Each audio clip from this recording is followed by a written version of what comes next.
So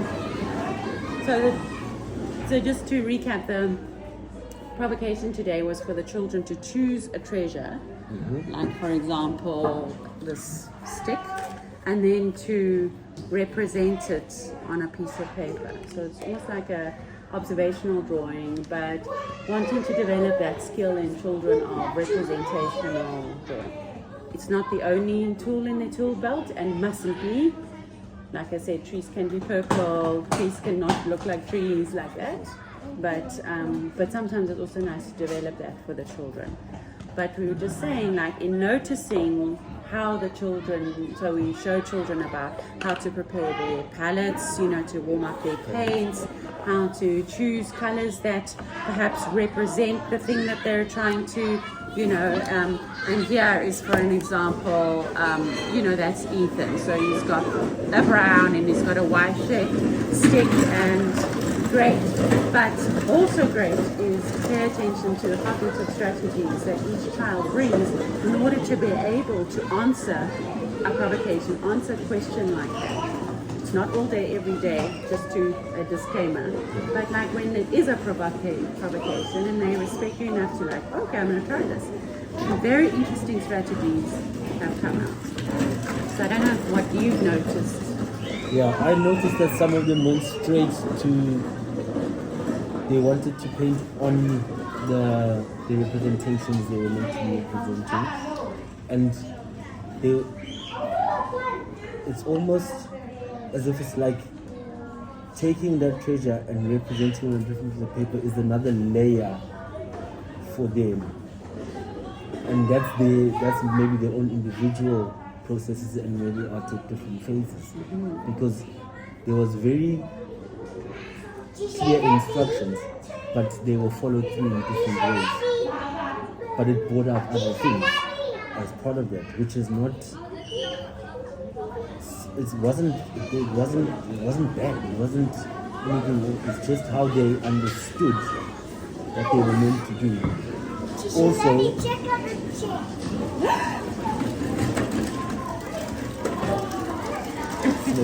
is it real or is it a symbolic representation?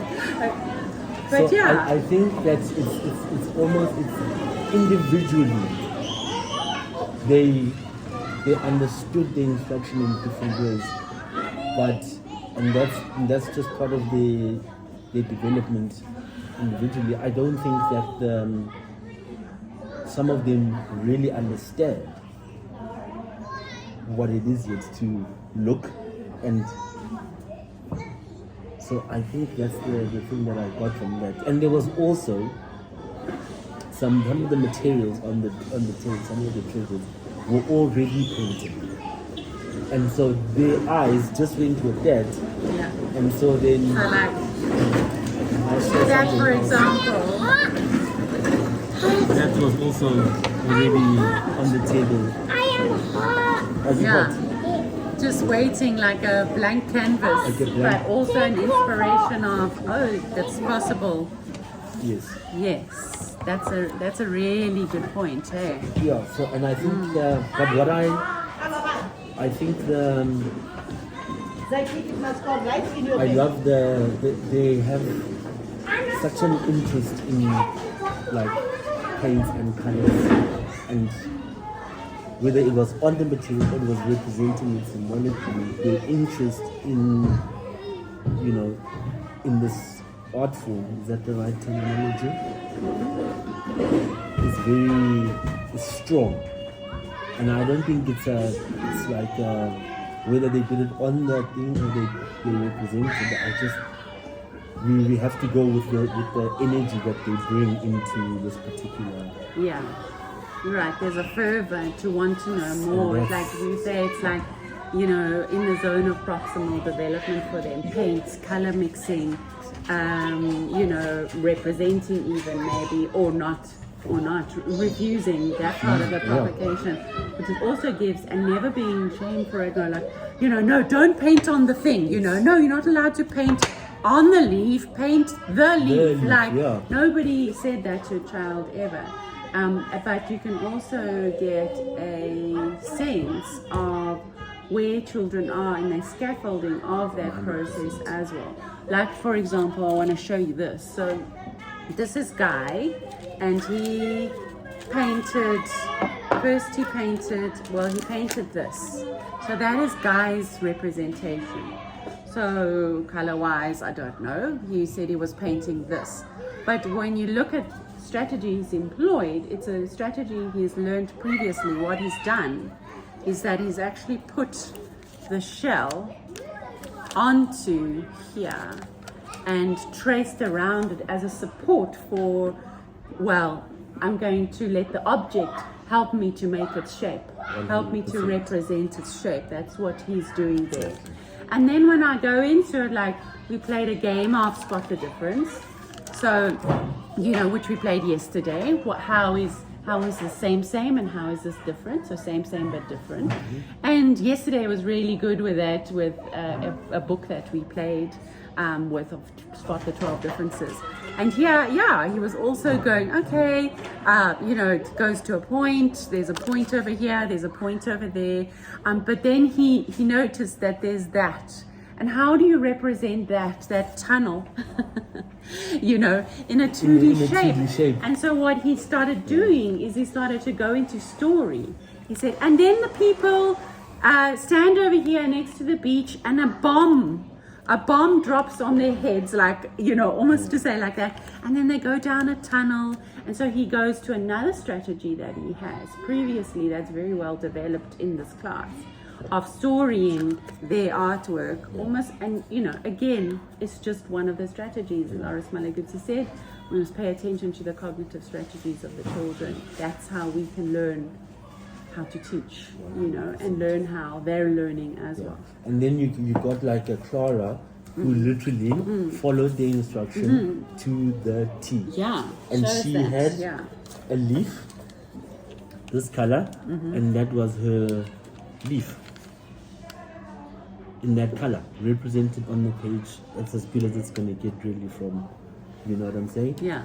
And then this is the other leaf, green, and that's what she gave us. So I think it really just shows in an exciting way. It's like you have to be really looking for these things as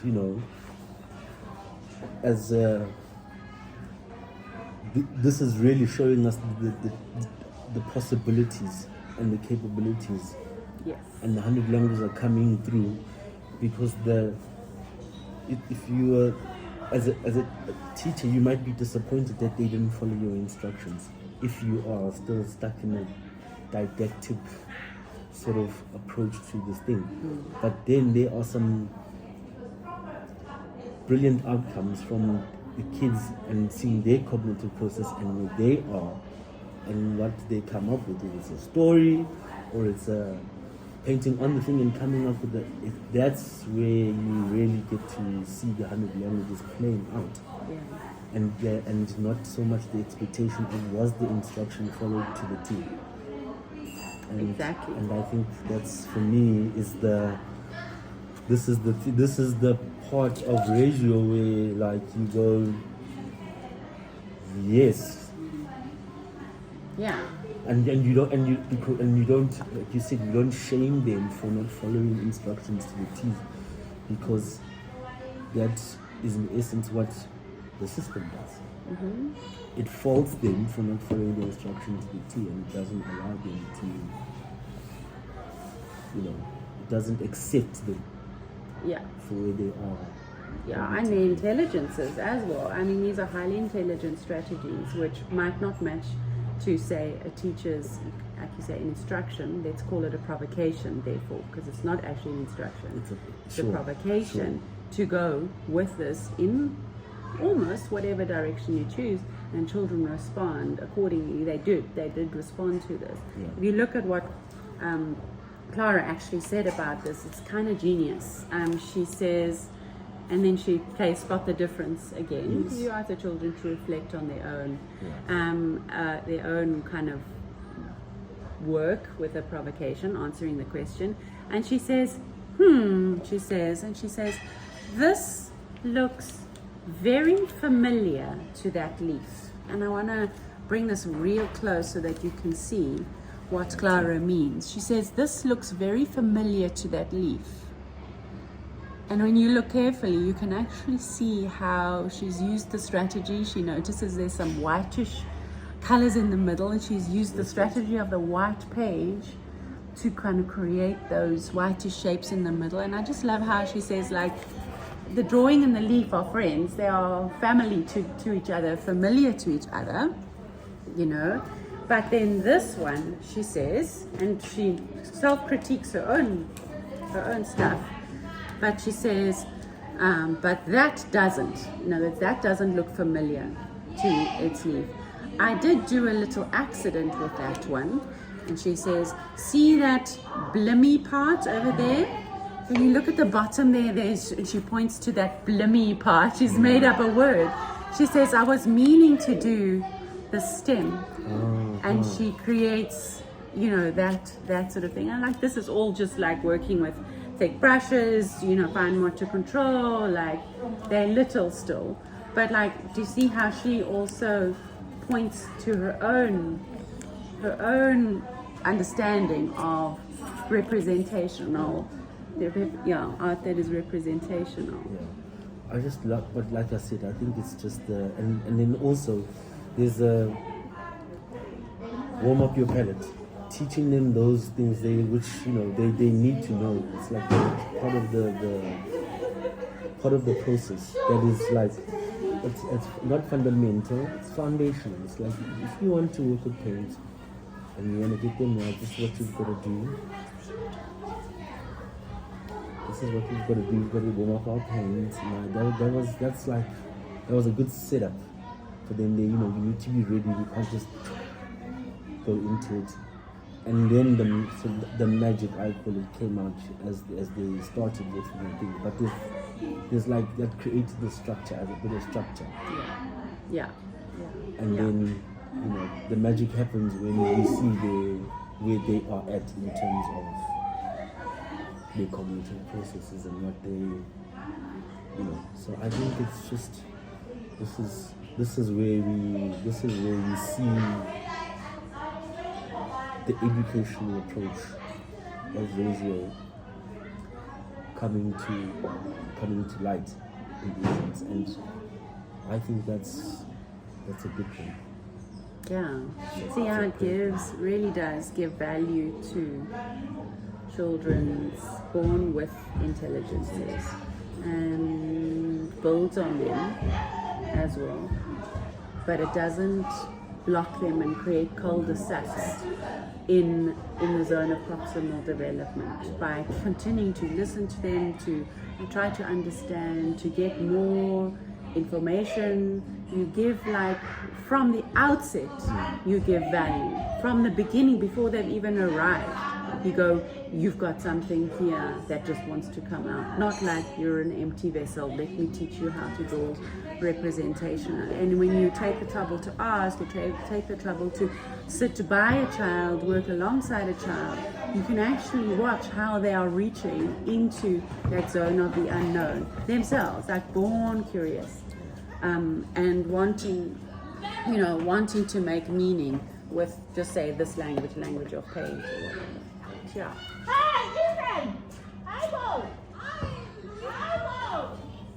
We learned something today. Thank you, children. We do every day, and it's very refreshing. I must be honest. It's very refreshing to learn in that way, as opposed to just being the teacher that always has it your way. Yeah. If that makes sense, Yes. without really. Yeah. And it's like, even what's her name? Athena. Sorry. Yeah. Oh, let's keep talking. Go for it. Athena was struggling. Mm-hmm. She said she couldn't get the shape of this right. She kept messing it up, as she says.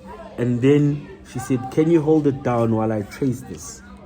So that, because she needed that gap in the middle there for her to represent the holes Do you know what I'm saying? Because it kept getting blotched out when she did it herself. So she traced, and then she managed to create this particular shape in the color that she wanted. And that is how she was trying to make meaning from what she was being asked to do. If we'd said no, Athena, you need to draw this as look and then paint. Yeah. She came up with strategies. She made a plan. She herself, her discomfort, she grew. Yeah. From that. And that's to me, that's beautiful. That's a beautiful. And there's a, I can independently come up with strategies for my own learning. Exactly. Yes. Can I tell you something? Hold on, wait, guy. When we finished, okay? Yeah. And you can see like how it's the children are. I'm just thinking now. Children are not disconnected from fantasy and symbolic. It's both and. It's not like, or the concrete and abstract. They're not disconnected. They're in the worlds between concrete and the abstract. So sometimes the way that preschool children are taught is very like concrete, draw this thing, look, observe, and then paint it exactly. And actually also they're using the strategies of imagination, the strategies of trying to represent a concrete thing in an abstract way, a 3D thing in a 2D material, like really trying to build that part, the aspect of themselves as well. We mustn't rush them out of that development stage. And it's just helping the creative process, really. Yeah. For them to be able to, they don't know that they're doing that in essence, but they're doing it, and not to be crushed is driving their creative development. Yeah. If that makes sense. Because like they're allowed to be creative and between the concrete and the abstract and the whole part of their brain that they were born with, like why do they need to shut that down the minute that they we start talking about more formal or like schooling things, like why must you shut down that whole part of the brain, because you're trying to like make a scientific drawing of a spiky ball, so thank you for that reflection. I'm just going to switch the camera onto the aftermath over here and so we can see kind of what everybody's done with everything. The ideas, the materials, the provocations. We have to say that this is Cody's planet puzzle, and he painted the planet, tore it into pieces, and then rebuilt it himself. So we didn't know that was going to go in that direction. This is some more examples of trying to use the shape to reach. That's Zaki. This is Logan over here. He's traced around certain shapes. In fact, he's actually represented this shape, this leaf, as completely different shapes. But he's got the color representation of here. This is Adam. And Adam was trying very much to draw this and this. I don't know if you can see, and that's his result there. And he also used the strategy of tracing around the shape. So he put that and he paint traced around there, and then he put that and he paint traced around there. I mean, that's also a strategy. This is where Cody's planet comes from. He's made, the paint and the paper have kind of reacted and made these little ball things, and that's given him that idea of making a Jupiter puzzle, which he's then rebuilt back up onto the wall, and then, so these are some of the treasures that are offered to the children, but of course they could go and find more in the garden. And this is Biko. He paints exactly onto the pattern of this broken ceramic. And then these are the ones that we talked about as well.